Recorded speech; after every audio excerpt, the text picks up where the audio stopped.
Müslüman kardeş bacılarımız için, bütün halkımız için çok vacip gün. Kızlar, ben bu mektebi sizin için açtım. En yaxşı müəllimləri sizə təyin elədim. Benim imkanlarım böyükdü, amma çok heyif ki savadım yoktu. Eğer savadım olsaydı, hayatım tamam başqaca olardı. Okuyun balalarım. Biliyinizi artırın. Bilik insanın hayatında en vacib sərvətdir.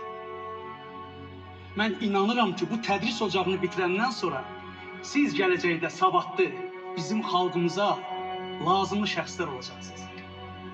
Və heç vaxt həyatda təslim olmayın.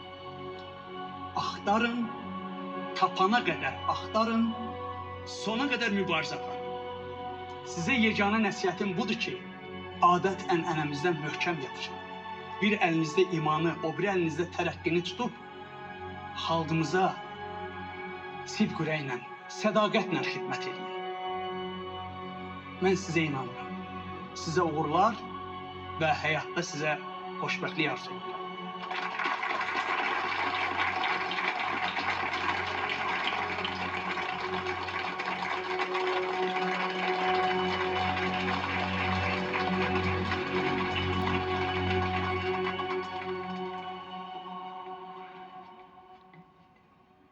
Işık verin. Işık lazımdır. Açın pencereleri.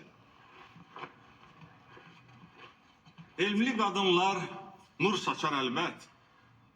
Bütün bir nesle verer şərafət. Təsirli, işıqlı, xoşbəxt gələcək. Xalqımız bu işten xeyir görecek.